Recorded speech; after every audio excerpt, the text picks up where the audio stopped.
quarterbacks, 3 undrafted free agents making this team, and a kicker that wears the number 3. Today's all about the 3s, Henry. And that's why we couldn't have a third on set today. We had to kick Todd Davis out. So it's Henry, Chisholm, Zach Stevens, and Tiff behind the camera, rocking and rolling with us today. And we are so happy that you are joining us on the DNVR Broncos podcast to break down the Broncos 53. There's that number again, 3-man roster that they officially set an hour and a half ago. We just got off a conference call with George Paton to find out why they made the moves they did. And before we get into that, Henry, I want to welcome you in to the Toyota Lounge. Maybe I'm not sure if this is the Toyota Lounge. This is not the Toyota Lounge. We still like Toyota though. So before we get into what George Paton said, Henry, what's the biggest takeaway from this roster? They went really young.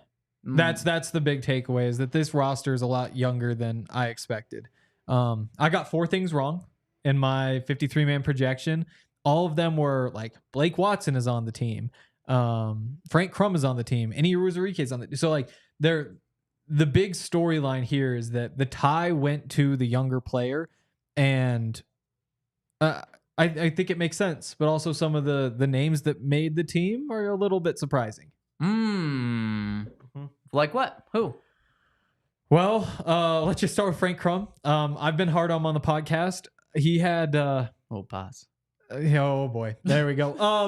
Yeah, I mean, he gave up 3 sacks in the preseason. He had a 4-sack allowed day in training camp. There were penalty issues.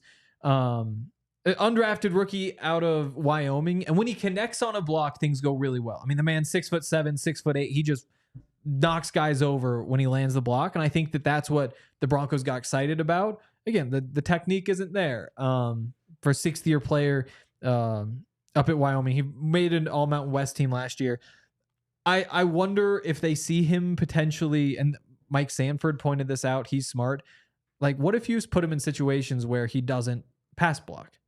In particular, you put him where Quinn Bailey is as your 6th offensive lineman, let him just go hit people. And I would say, well, I think he missed a couple of those blocks too, but he also is a big player who they seem to really like. And he has gotten better over the course of camp. Because you remember early on, we're talking about Darrell and Chami, Thomas Incoom, these guys are getting sacks every single day. A lot of those against Frank Crum. Those have kind of dipped off over the last couple of weeks, and that's a good sign. So that's the one that really blew my mind. Yeah, it did. I mean, for the past 5 hours, every 30 minutes, you're like, Frank Crum's still on the team. Frank Crum's still on the team. What point does Frank Crum leave? And the answer is never. He's never leaving, Henry. He is on this 53-man roster, at least for now. In the Toyota chat, which I know is Toyota chat, is going crazy about Frank Crum making the team, Henry. They feel pretty much the exact same way you do. And the reason I think that he made the team, because I think a lot of people are wondering that. Also, Tim Patrick, why are the Broncos moving on from him? Why did they keep 3 quarterbacks? We've got those answers from George Paton. And when it comes to Frank Crum specifically, George even admitted it might have been like the only negative thing he said about a player. I think it was. And he said it in a very nice way, but he even admitted like he was beat a couple of times in preseason. And you kind of looked at me and we're like, a couple. Yeah. But even George Paton admitted it. But what I think it boiled down to in George's answer, talking about why some of these guys made the team, was one, how they're progressing.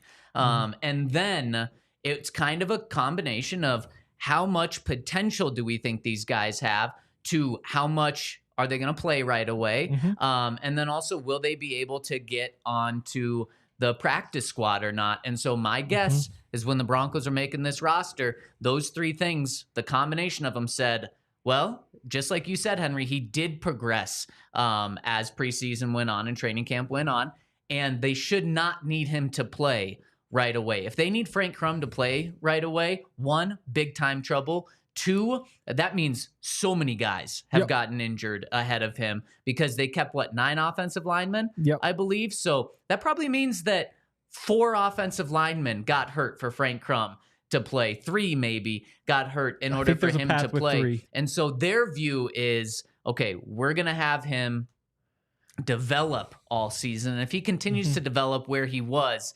then he'll be on our team. And then also, or he'll be able to to play for us at some point, maybe be that Quinn Bailey replacement. And then also, if we get rid of him right now, he might not be able to make the practice squad. But there's one other thing that comes into play with this, Henry. It's easier to get guys on your practice squad tomorrow than it is today. If you were able to keep guys on your practice or keep guys on your roster, then you cut them if you pick up a waiver guy, that's easier to get them through tomorrow than it is today, because teams will already have made their practice squad once you make that move to cut him to tomorrow if you decide to do that. And then teams aren't going to be as reluctant to move on from someone on their practice squad. So there also is that component as well. Yep. And one of my other big takeaways from today is that they really followed the trends. Like George even said, like, we have the data. We studied the data on who gets claimed. I don't think he said that specifically, but when they go through this, so the I analytics. did say we study. Yep. And what do those show? There have been 56 claims in the last 2 years of players off of waivers. 19 of them defensive backs, 14 of them offensive linemen. And then you go through to, there's like a handful of defensive line linebackers, but those are the big two. Nobody wants your skill position players, because as much as Brandon Johnson made a great push to make the team on Sunday, every team has a Brandon Johnson and a Jalen Virgil and all. So you don't have to worry too much about those guys getting claimed, because every team really likes their eighth receiver. That's why you hold on to an extra offensive lineman. Right. That's why, you look at the safeties. They kept 5 safeties. And I wouldn't say that safety is the strongest position on the team. I would actually say it's potentially the weakest position on the team. But, Keedron Smith had a good preseason. J.L. Skinner, Devin Key. Like, those are young guys who you'd like to keep around. And when the conversation is, will they get to the practice squad, or will Jalen Virgil get to the practice squad? Jalen Virgil's a lock. Frank Crum or Jalen Virgil, I think you could get Crum to the practice squad. Again, Virgil, Brandon Johnson, those guys are locks. So I think that you really saw them lean into that. You saw it at cornerback as well, holding on to 6 cornerbacks. 11 DBs is a lot. And then again, the consensus was they'd keep 6 receivers. Obviously, huge surprise that Tim Patrick gets released, but all of a sudden they're down to 5 receivers after only keeping 4 receivers on the initial roster last year, because again, nobody wants a receiver. So I think that that's a really smart move from a front office to pay attention to those trends and take advantage of them. And again, you look at the 3rd and 4th positions, places where occasionally you see a guy get snagged. Defensive line, linebacker. Well, guess what? Iniu Uzurike and Lavelle Bailey they decided to keep. So I really think they handled that aspect of it well, and it's a good explanation for keeping Frank Crum. Yeah, and then on top of that, you have this entire rookie class, the draft class. You keep all but one, the very final pick that you made, Nick Gargiulo. Help me with that. Gargiulo, I believe. Nick Gargiulo doesn't make it. And George Paton just said he just didn't have enough opportunity to make it. So they probably think that he can actually fall through to the practice squad. But you talk about young. That's exactly what they did. They went very young. 3 undrafted free agents. Henry, this team, everyone knows, has a rich history of keeping at least one undrafted free agent on the team. It's like 20 of the past 21 years an undrafted free agent has made the initial 53-man roster. Now 3 of them make this team. That just speaks to the youth movement going on. And I thought George Paton had a really interesting answer when talking about, okay, what does this youth movement mean for the team? Do we need to take a step back and view this team differently now? Because are you guys rebuilding? Is that what's happening right now? And I want to tell you about what George Paton had to say to that after I give a shout out to our friends over at Shady Rays, where it is summer outside. I mean, I think we're looking at like 86 degrees today. Henry and I have been sitting in a building all day, so we have no idea. Our only window is covered up by this cool wall behind us. But when I go outside, I've got my Shady Rays in my car ready to be put on, and they've got Shady Rays for whatever you need over at shadyrays.com. And here's the awesome thing about Shady Rays. One, they have hundreds of different pairs that you can choose from, including ski goggles. So literally anytime you put something over your eyes, they've got it covered over at Shady Rays. And then the other cool thing is they're also affordable to start with, but then they're giving you 25% or 35% off if you use the code DNVR over at shadyrays.com/DNVR. Then go and use that code DNVR to get 35% off already affordable pairs of sunglasses. And over 300,000 people have already given them a 5-star review. So you love them, or the people love them. We love them. We know you're going to love them. Go to shadyrays.com. Use that code DNVR for 35% off. And go over to Toyota, grab yourself a new Toyota. They've got a whole bunch of great options. The 2024 Tacoma, all new. It's awesome. The 2024 Land Cruiser, regardless of what kind of drive you are, if you like the off-road trails, if you like hauling a bunch of weight, if you're just driving around town, they've got a bunch of options, and they have 17 models with available all-wheel drive or four-wheel drive, including the Epic 4Runner. 16 different hybrid vehicles. You can choose from the Tundra iForce Max hybrid truck. They've got a bunch of SUVs, so many options, so you can explore the road less traveled without sacrificing smooth city rides. Like the RAV4, Grand Highlander, those SUVs. Visit your Front Range Toyota stores at a location near you. AutoNation Toyota, Arapahoe and Centennial, Corwin Toyota in Boulder, Groove Toyota in Littleton, Mountain States Toyota in Denver, Stevenson Toyota East in Aurora, and Stevenson Toyota West in Lakewood. Toyota, the official automotive partner of the NFL and the official vehicle of DNVR. Henry, are the Broncos rebuilding? No. You sure about that? That was about his least. Yeah. I mean, you don't run you're DJ. Really not convincing you me don't here. go after John Franklin Myers, DJ.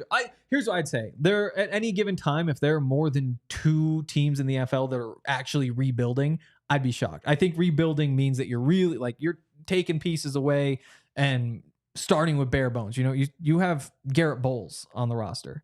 You have Cortland Sutton on the roster. Like, if you were rebuilding, those guys aren't here. Yeah, no, I'm going to just say with a little more conviction, no, they aren't. Yeah. Sean Payton isn't a guy to rebuild. The worst he's ever been is 7-9. Now, he did that 3 straight seasons, but no, he's not rebuilding. Rebuilding means you are tearing things down to the absolute studs. And you're right, there are some pieces that the Broncos have. Mike McGlinchey, they're paying a lot of money to. Ben Powers, they're paying a lot of money to. Garrett Bowles, they're paying a lot of money to. The Toyota chat actually completely disagrees with us. Alex says they're reloading. But Sean, rebuilding means you are accepting a bad season coming up. And Sean Payton is not doing that right now. They are going young, though.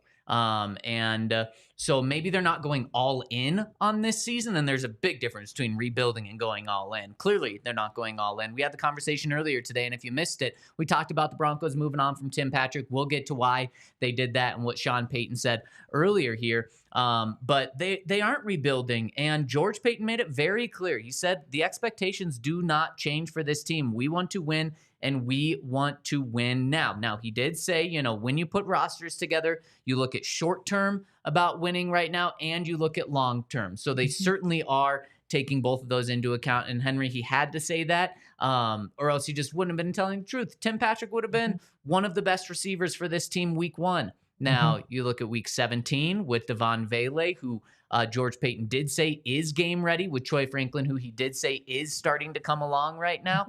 Maybe for the foreseeable future, maybe the next 2 years, those guys are actually better options. So, but George Paton made it very clear. This team is about winning now and upgrading the team now and making this the best 53 roster now. So that's something that the Broncos just continue to really stamp and make it known that they're not taking a step back. They're about winning now. Last time we talked to Greg Penner, he made that clear. Last time we asked Sean Payton about this, he made that clear. So Broncos country, the organization's telling you they want to win right now. So for anyone that's a little cautious of, should I get excited? If you want to get excited because they're getting excited about this team. Yep. My last takeaway is that they really took advantage of the rules this year. With you get to activate a third quarterback if you have 3 on the roster. I think they kept 3 on the roster, so they get to use that. And then the big one, you can always just move 2 of your veterans to the practice squad. Every single year, a smart team would take 2 of the veterans they want to play and who they really, really trust to not go behind their back to get a deal with somebody else and just put them on the practice squad for the first 4 weeks. It means you have to make those cuts. This year, that's Michael Burton. That's Lil Jordan Humphrey. Yep. George Paton wasn't willing to say, yeah, we're bringing those guys back. But he did say, there are 2 guys we want to play for us week 1, and you guys probably know who they are. It's Lil Jordan Humphrey, and it's Michael Burton.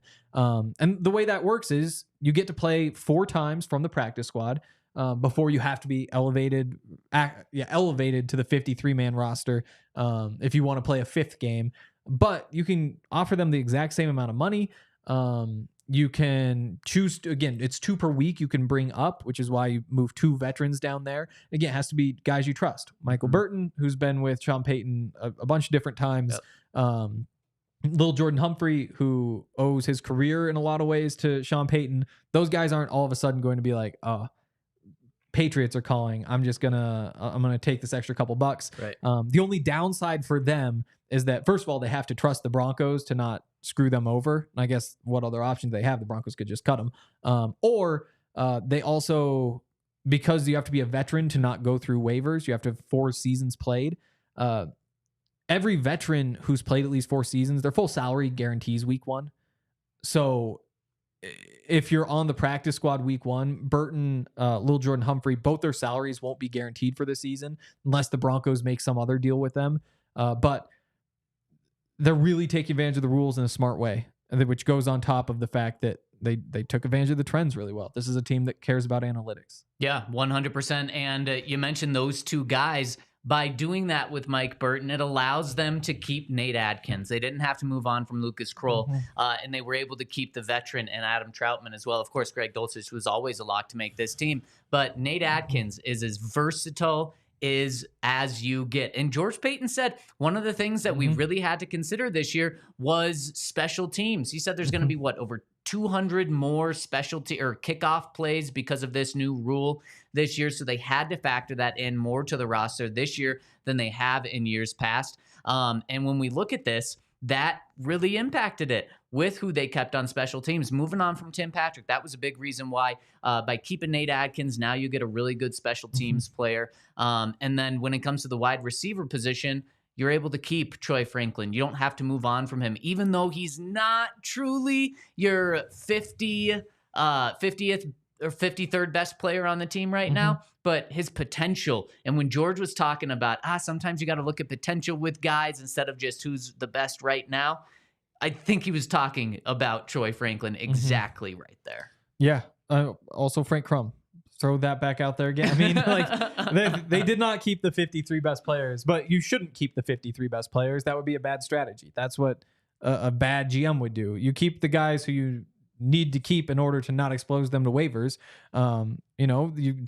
You have again Michael Burton, one of their 53 best players. You have Lil Jordan Humphrey, one of their 53 best players. Send them to the practice squad. Let them play from there. Like it's just the way the league has changed in the last, over the last 5 years, but specifically the last 2 years. It's just a totally different game at this point. Yeah, without a doubt. Henry, my biggest takeaway, I can't believe we've gone 19 minutes into the show and haven't talked about the quarterbacks. Yeah. Of course, we knew Bo Nix was a lock. But then what were they going to do? Were they going to try to trade Jarrett Stidham? Were they going to ask them to take a pay cut? Were they going to trade Zach Wilson? Were they just going to flat out cut one of those guys? They did not. They kept all 3 of those guys. Broncos rolling with them. And I guess we shouldn't be surprised because Sean Payton told us after the game on Sunday, I like all of them. We're going to keep all 3 of them. And sure enough, that's what they did. They stood by their word. But really, the takeaway from today when it comes to the quarterbacks, it seemed like all 3 were probably going to be on this roster. Yep. The big takeaway, Henry, is how much the Broncos love Zach Wilson. Really? They love Zach Wilson. We've heard Sean Payton ooh and ah and gush over Zach Wilson, whether it's to Kay Adams, whether it's to his former quarterback Chase Daniel and Diana Rossini, whether it's to us in the local media here. Over the past 2 weeks, he's probably gone on 4 different times to in some media capacity and just gushed about Zach Wilson. What did he say to Diana Rossini and Chase Daniel when they asked about him? He said, this freaking Zach Wilson guy. Like, he's just so blown away by him. And it was it wasn't almost to a point. It was beyond a point of like, okay, something fishy's going on here.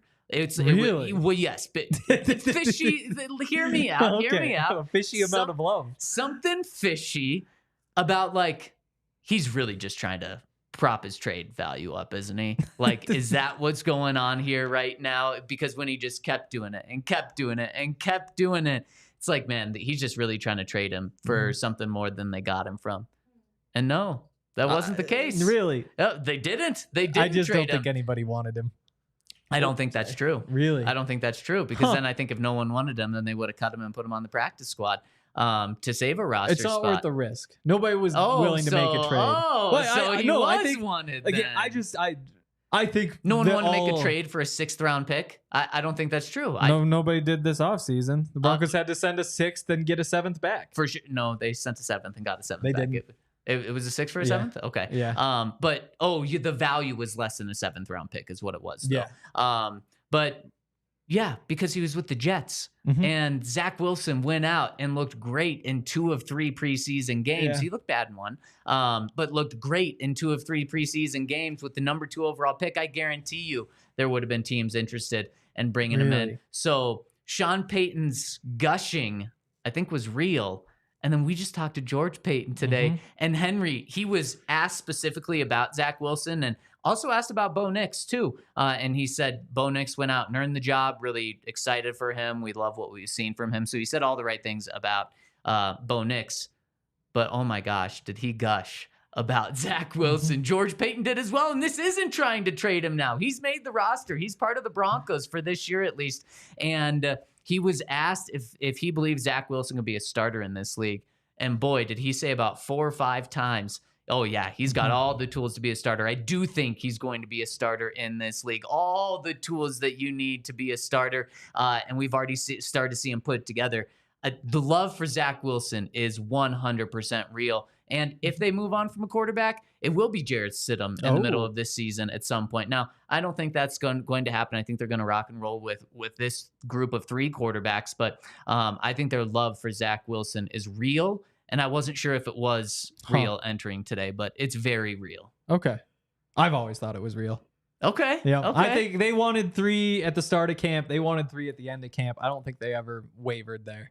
I think, again, if somebody was willing to trade something for one of them, obviously, like, if you can flip a guy who you just traded, traded a 6th for with a 7th in return, if you can get more than that, if you can just get a 6th, if you can get a 5th, then I guess sure. Same thing with Stidham. If somebody was offering something, a 5th, a 6th round pick, then yeah, you take it. But I think they've said over and over again, they like their 3 quarterbacks. I don't think there's any reason to think that's not true. I think that when you have a young quarterback, having 3 makes sense. So yeah, I would have been shocked if they didn't keep 3. They love their 3 quarterbacks, Henry. Don't discount the love that they've got for Zach Wilson. And let's break down this roster. Let's go through the roster. We've got the graphic that the Broncos put out, which has all 53 very nicely put together. But let's do that after I give a shout out to our friends over at Red Hawk Roofing, where it's hail season. There is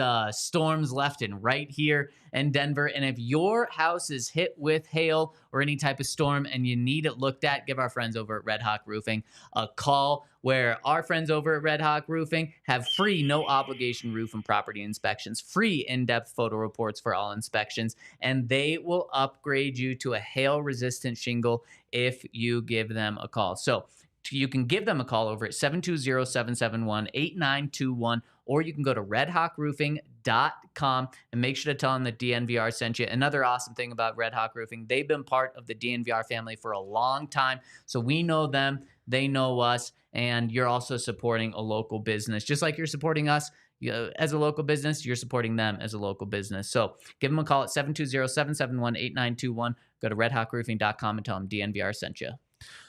And Coach Prime wants to help you and other Coloradans be your healthiest selves as Chief Motivation Officer of UC Health's Ready, Set, Co Challenge. The goal is to get Colorado back to its rightful place as the healthiest state in the United States.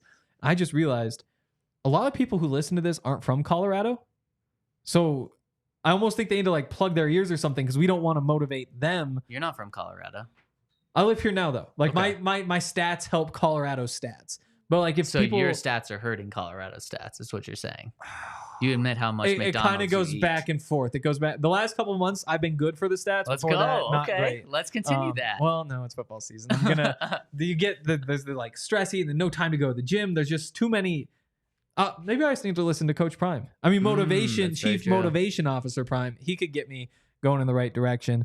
As he says, or well, as Nutrition Prime says, it's all about balance in the belly, which means you don't have to go on some crazy strict diet. Just daily choices will do the trick. Ready, Set, Co, like I said, statewide challenge. They want to help all Coloradans be their healthiest selves and hopefully get Colorado back to being the healthiest state. It's mostly about what you eat, but then you throw in some work at the gym, maybe a side salad instead of some fries. You're going to be in great shape. If you want to join UC Health's Ready, Set, Co challenge, click the link in the show notes or go to uchealth.org/Ready, Set, Co. Yeah, that's your guy, Coach Prime, isn't it, Henry? My guy. Yep. Henry's guy. Speaking super of reasonable man, our guys, Henry, you put out your 53 roster predictions Sunday night after the game.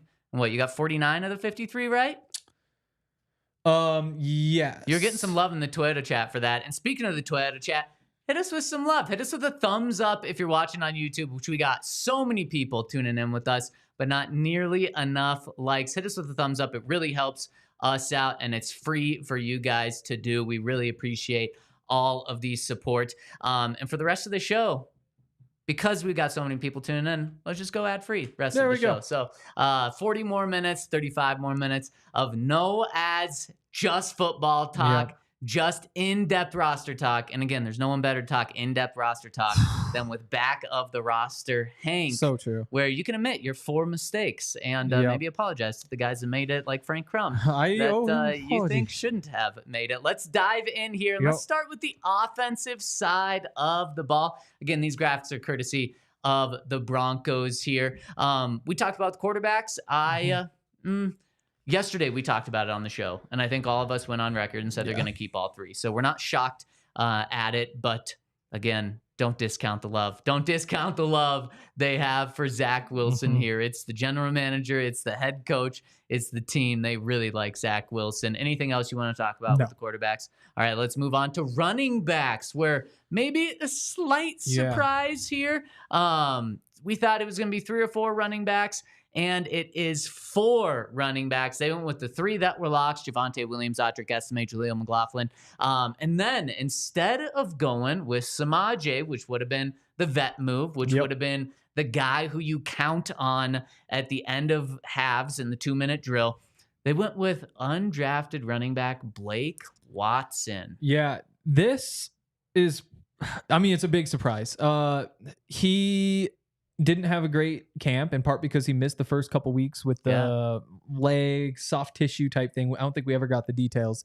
Came back, didn't do all that much in the games. I guess he had that one big catch where he went up the sideline. And that was a nice play. Yeah.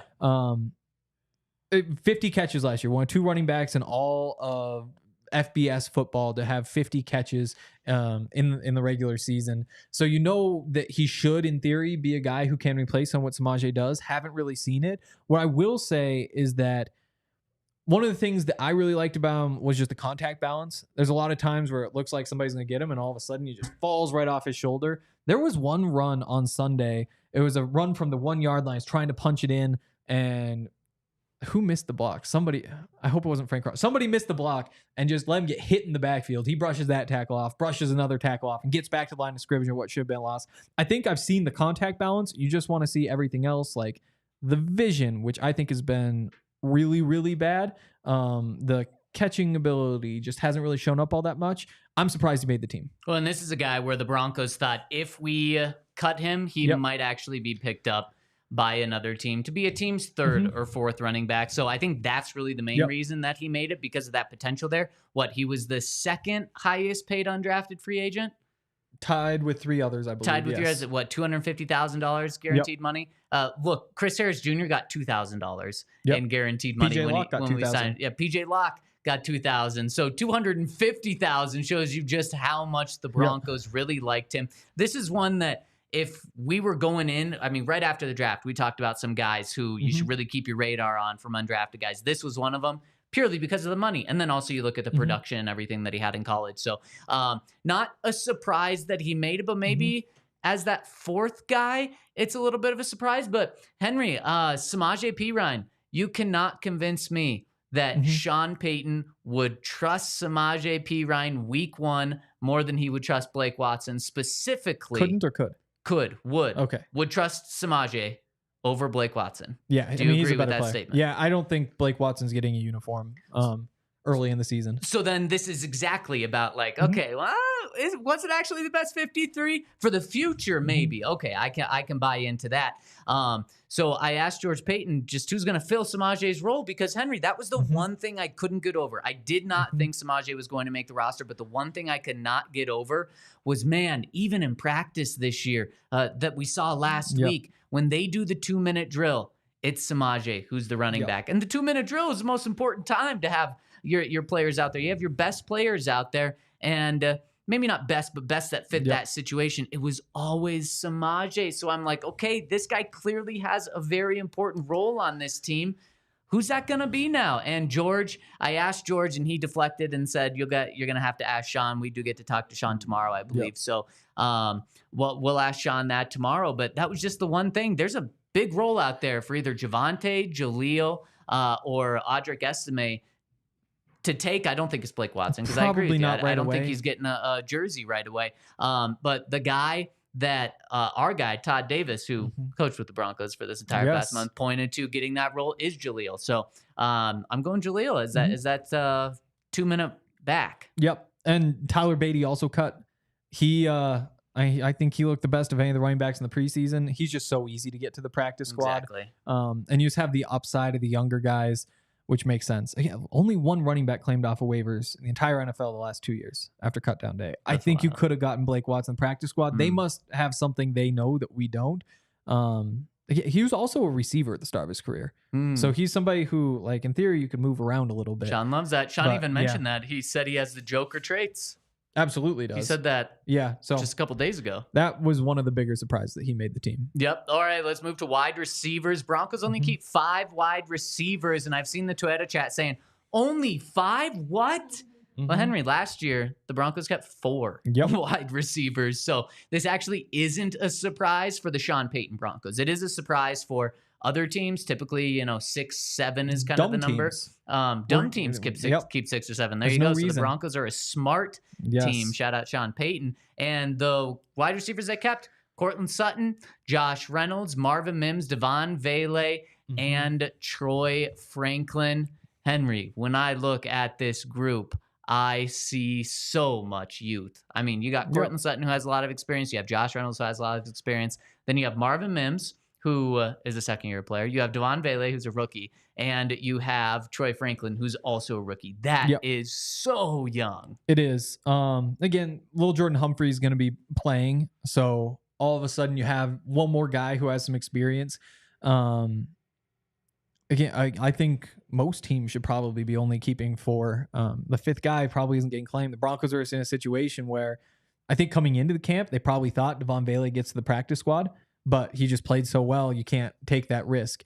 Tim Patrick's gone. We talked all about that this morning. So listen to that show for our thoughts there. Well, really quick, let's talk about why they moved on from Tim, what George ended up saying. He said he pointed to special teams being one of those reasons and just the depth there. And I think that's actually something that I said in an earlier pod today. He really thanked Tim Patrick for everything. But Henry, when they landed Devon Vele, and especially when Vele turned in to be a player, I mean, George even said it, Vele is ready to be a game player. In week 1, he can be ready to play a game. And I totally agree with that. When they saw that from Vele, I think it was pretty much over for Tim internally. It was like, well, we just got our new replacement. There we go. Yep. Yeah. And then the tough part's going to be, who do you keep on the practice squad besides Lil Jordan Humphrey? I'd imagine Jalen Virgil, Brandon Johnson are toward the top of the list. I would for sure think Brandon Johnson. Yeah. Jalen Virgil provides more special teams wise. That's why I'd put him pretty level. And then Sills or Michael Bandy, do you keep one of them? I'm not sure, but that's going to be something to watch. Yep, it absolutely will be. And one of the things that George Paton said about Troy Franklin, he said I don't remember the exact words, but something along the lines of like, he's starting to pick things up now. And the Broncos are going to need him to pick things up now. Between him and Marvin Mims, we heard Todd tell us earlier today, Marvin's more of like a return guy now.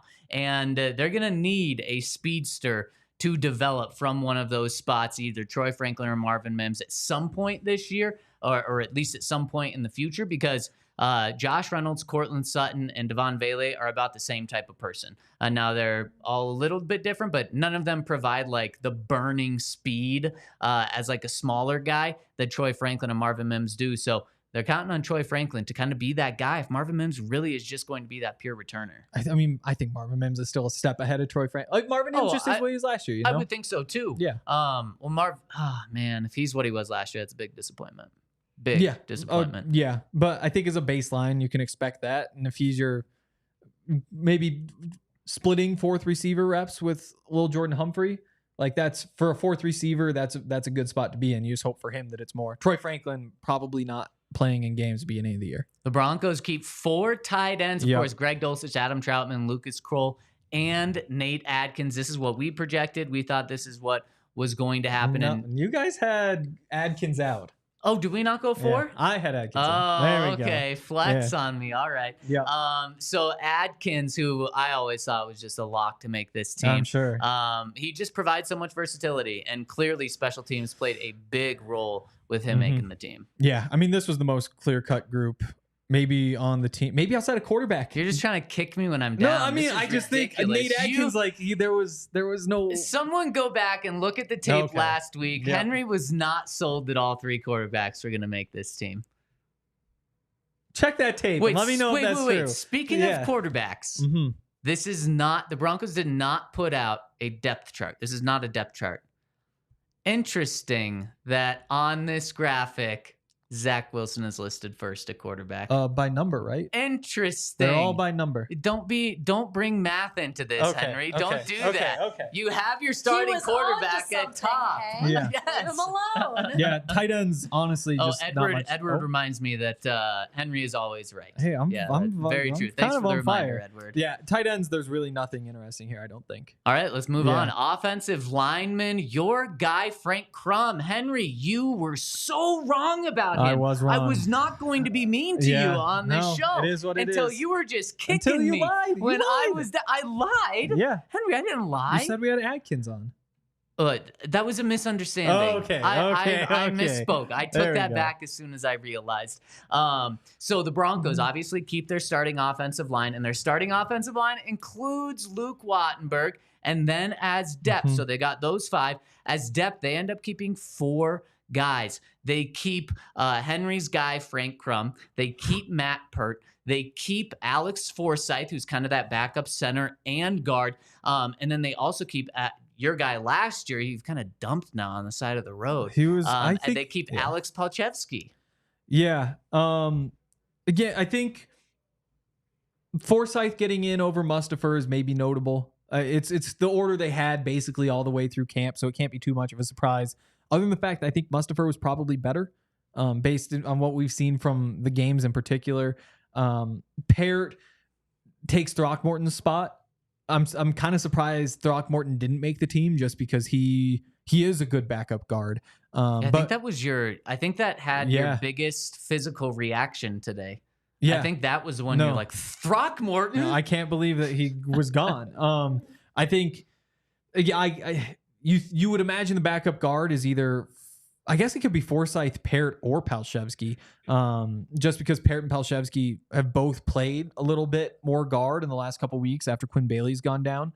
I would imagine Palchevsky's the number 2 guard.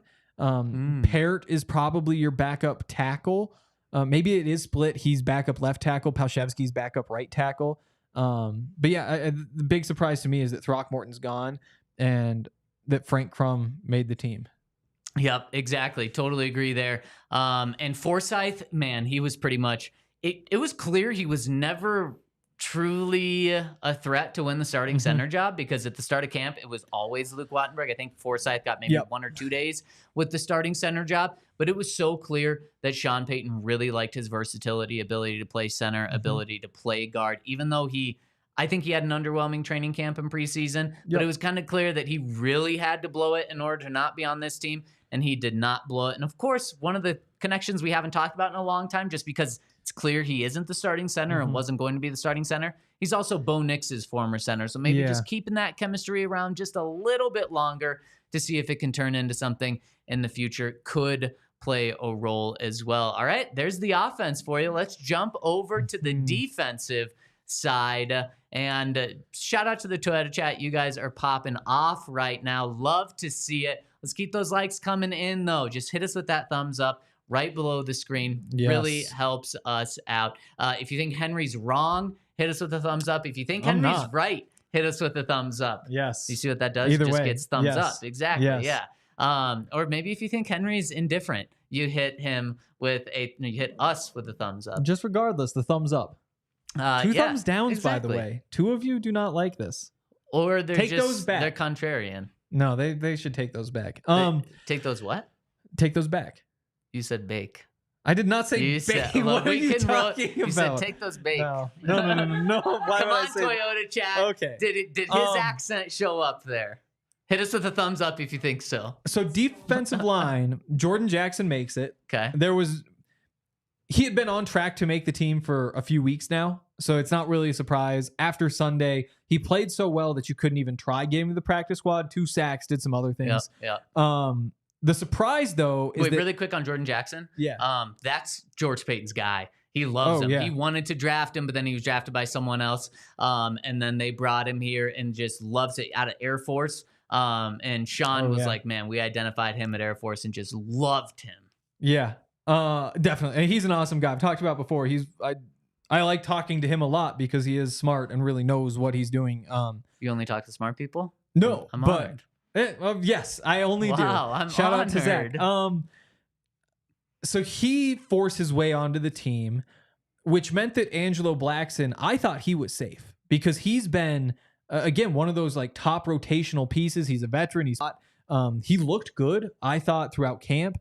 Again, even in the preseason game on Sunday, they decided to keep Uwazurike instead. Yeah. And that one surprises me. Again, you see them go with the young guy instead of the veteran, which was the trend of all of this. Uwazurike's preseason wasn't great. He had a couple moments. There was a goal line rep on Sunday where he stuffs a run. They scored on the next play anyway, so it didn't matter. But you saw the size and the strength show up a little bit. You didn't see much as a pass rusher. In practice, a couple times you saw it. Still maybe has a little bit more rust than I had thought after that first week. They were scared of waivers, though, I guess. Yep, exactly. With any? Yeah. 100%. That's very clear what happened. And they really like how he responded to this adversity. He made a big time mistake, not just betting on the NFL, but betting on the Broncos from inside the locker room before games.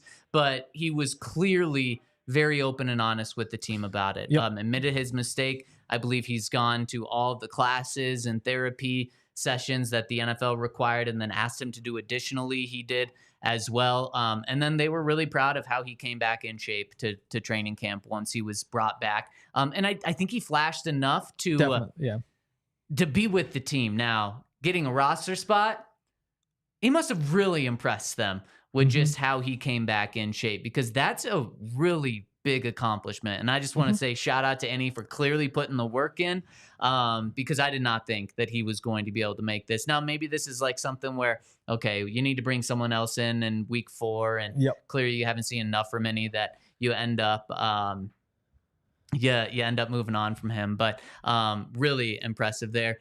Hey Duke got me with this comment. He says the Broncos are taking a big gamble on you, Oscar. The Toyota chat's really got some jokes when it comes in. Oh my goodness, you guys are gonna have fun with that one. I can tell throughout his career. But shout out to Any. Also saves the Russell Wilson trade a little bit, because that was the one draft pick the Broncos got back in the Russell Wilson trade. So maybe Any can turn out to be a Hall of Famer. Be the next Calais Campbell. And really, the Broncos got a steal in the trade. Let's cross our fingers for that one.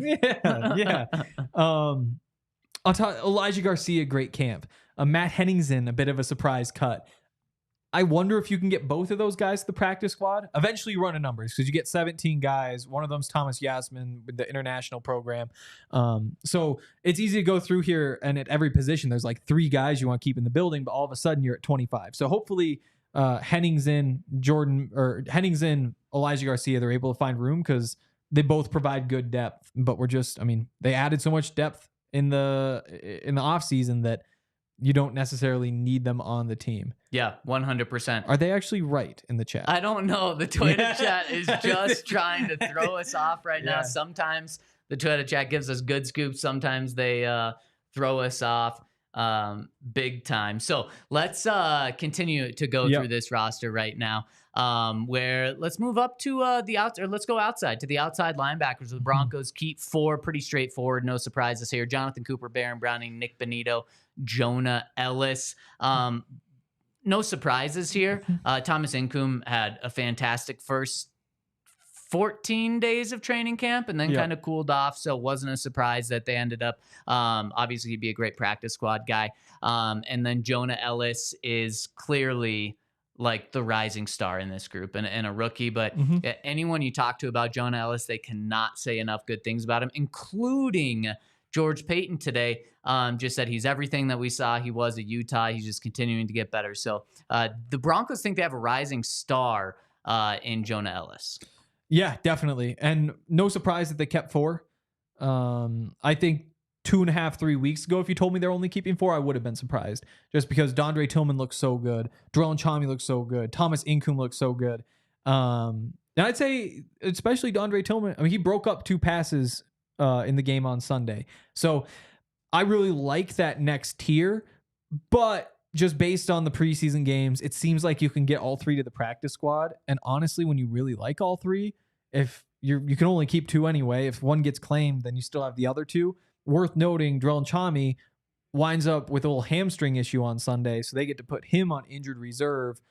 Probably short term, they could keep him there all year just to keep him safe. That's what they did with Alex Palshevsky, and I forgot to say this before, but he looked incredible in camp last year. He looked solid this year. He had a couple of mistakes in the preseason games. I think for a guy like that, spending the year on injured reserve maybe means that there's a little bit of rust and it pauses the development, maybe even sets you backwards a little bit in the development. So I don't love the idea of keeping a guy on injured reserve who's not injured just to keep him safe. And this, again, in the case of Darrell and Chami, but I would understand if that's what's going to happen. There we go. Now let's move into the inside backers. The Broncos obviously keep Alex Singleton. Cody Barton's clearly going to be that starter, as Todd told us this morning. Likely Cody Barton's going to be your first and second down backer. And then Justin Strnad. And then Lavelle Bailey. The Broncos move on from Jonas Griffith. He's another one we had circled before camp. The guy's a freak. He comes from Fresno State. He's a little bit undersized, but I'm watching the game with Dre. We both just said, like, he does not look like a small linebacker. Like he looks plenty big to play the position. And he had a really good camp. He had really good games. The thing is, he just didn't have big plays in games. There weren't sacks. There weren't tackles for loss. It was just that you watch the game back, and when he's sitting in zone coverage, especially at Tampa 2, he's just right where he needs to be over and over and over. And he's so fluid moving. Just the cover abilities really stand out. Then with about 5 minutes left in the preseason, he has the pick 6, and the Broncos have trouble on their hands because they can't trust that they can get him to the practice squad. Justin Strnad also has a great camp.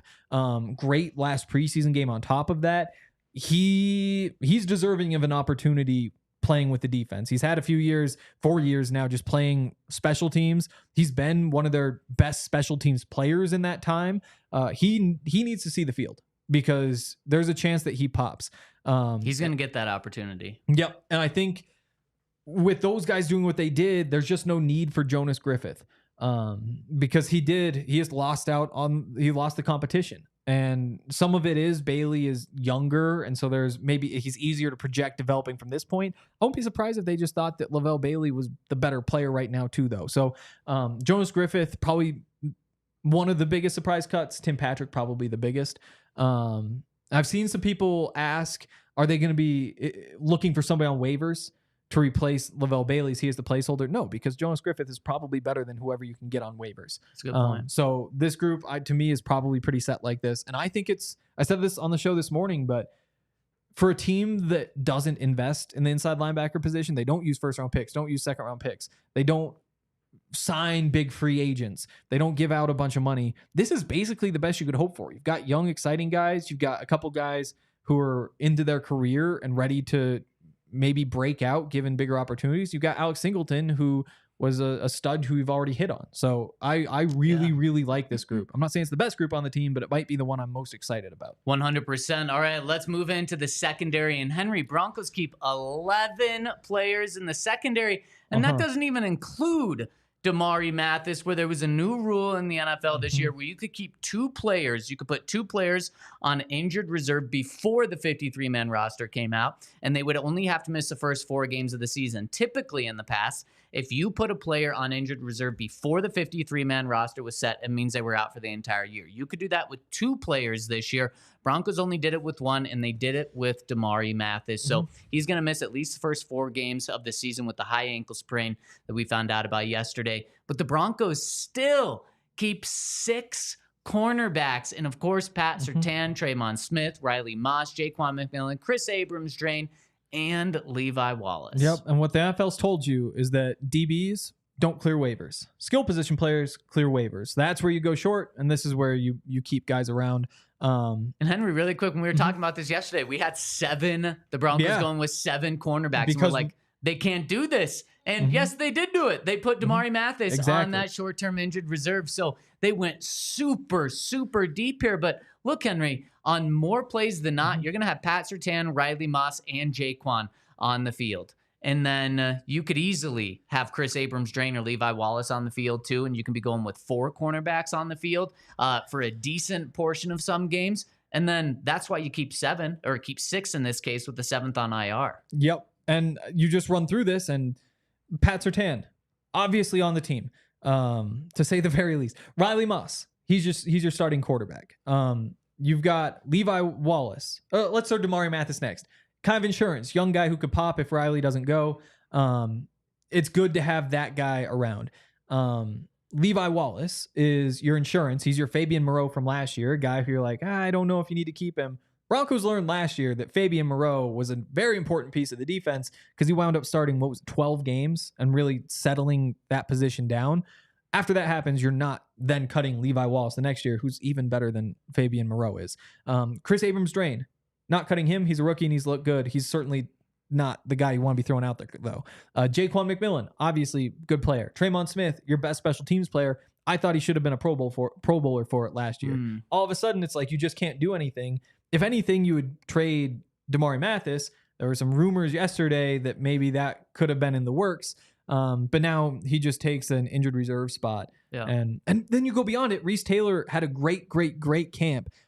He is going to be on the practice squad, assuming nobody signs him. And I think he's going to see the field at some point this year. I love it. He looked awesome in the nickel, doing the same things Jaquan does. Not doing him as well, but the blitzing, the hitting, the effect in the run game, he's awesome. All right, and it's safety. We got to round through this because we got a lot of super chats to hit. PJ Locke, Brandon Jones, Devon Key, JL Skinner, and Keedron Smith. Any surprises? Maybe a slight surprise that they kept all 5, but that's just how it was trending. Talk about youth. Yep. I mean, that is going all in on the youth, and it's completely opposite from what the Broncos did at safety last year with Justin Simmons, Kareem Jackson. They went so young here. And DTY on injured reserve could come back at some point. Again, with him, with Damari, with any of these injured reserve guys, if you just don't see him this season and they're back as part of the competition next year, like that's really good competition to be able to kind of have in the waiting.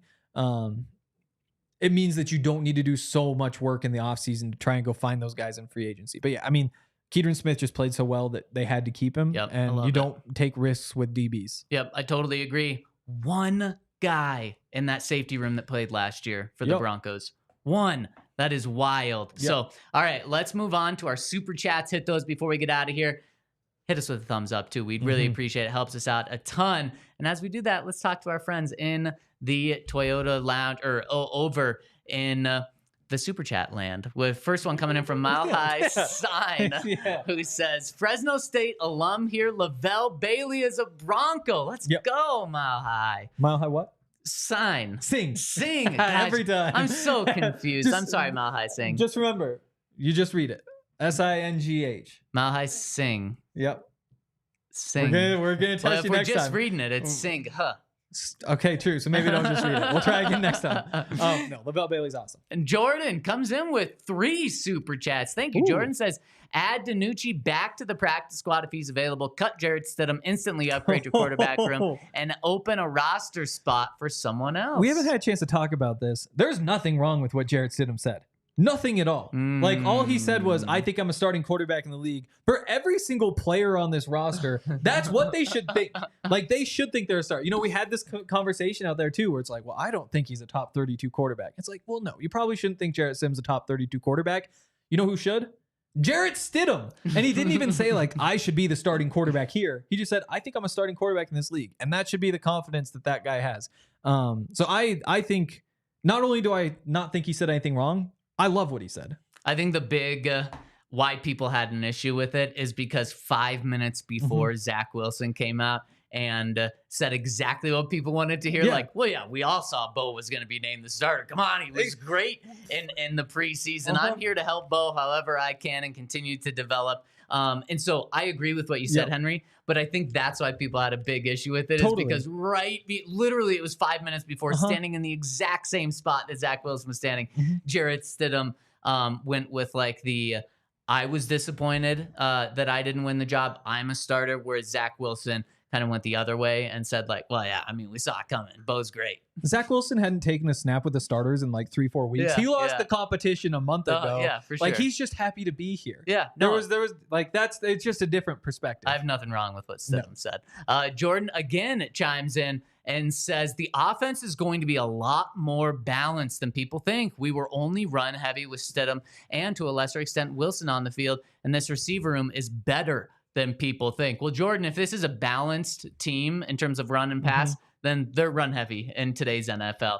I do think this is going to be a balanced team, so I agree with you, Jordan. And they're going young everywhere, receiver, quarterback, and running back as well. Yeah, and I think a lot of it is going to be dictated by the defense. I think we've seen, I expect 10 at least RPOs per game. And so I think for the most part, maybe a third of your first down offense is just an RPO. And so you're just doing whatever the defense gives you. Love it. And so if they're loading the box, yeah, it's going to be pass heavy that week. If they're not, you're going to be run heavy. I totally agree. It's going to be very balanced. Jordan again. Thank you, Jordan. 3 super chats. That is huge. Says, I need to do a 53-man roster prediction more often. It was fun, and the one I made after the Packers game, I only had 5 wrong. Tim Patrick, Jonas Griffith, Tillman, Burton, Garcia. Glad I was wrong about Griffith. Wow. Yeah. Glad I was wrong about Griffith. Wow. Tell us how you really feel about Jonas, Jordan. But we really appreciate the super chats there, Jordan. All right, next one coming in from our friend Evan, who says Zach Wilson will be here for 2 years. Full 2-year rehab and trade or take over if Bo busts after 2 years. Evan, I don't think he's going to take over from Bo because I do think Bo is going to turn out to be the guy. But I think the Broncos love this insurance policy. So I think you're onto something. Yep. Zach Wilson, Jarrett Stidham, both contracts up at the end of the year. So you have super flexibility. If you decide you even just want to vet somebody to take Bo Nix through the next stage of his career, you could do that. If you want to draft a rookie because you like Bo and you say like, let's just see if we can hit a guy who pops, 7th rounder, nice and cheap. You can do that. If you want to bring one back, you can do that. So they have a whole bunch of flexibility. Xavier says, where would Drew Lock be on the depth chart right now? At least I assume that's the Drew they're referring to. I have no idea. It might be Drew Sanders. Drew Lock on the depth chart. Maybe Drew Sanders. Right, where would Drew Lock be on the depth chart? Drew would be last. Drew Lock? Yeah. Yeah, he'd be last. Yeah. Daniel Sepp. Xavier, pop in tomorrow if you were talking about a different Drew. Yeah. Daniel Sepp says, thanks for a 2-show day. Top 5 players for the practice squad. Thank you, Daniel, for the super chat. Thank you for the love as well. If you missed our earlier show, make sure to go find it on YouTube or wherever you find podcasts. Henry, quickly, your top 5 players for the practice squad. Well, Jordan Burtner locks. You've got Reese Taylor is a lock. Brandon Johnson. Thomas Incoom. Oh, I only have 1 spot left. Is it Brandon John? Oh, I'm going off the board. DeMontre Jacobs. Wow, boom. Maybe the best backup left tackle on the roster. Wow, how about it? And he's not even on the roster. That is wild. Thank you to everyone who tuned in with us today. Hit us with a thumbs up on your way out. If we get to 10,000 likes, Henry will eat a shoe tomorrow. So let's do that. Hit us the thumbs up. We appreciate you tuning in. We'll see you tomorrow. Early show in the morning, 10 or 11. Stay tuned.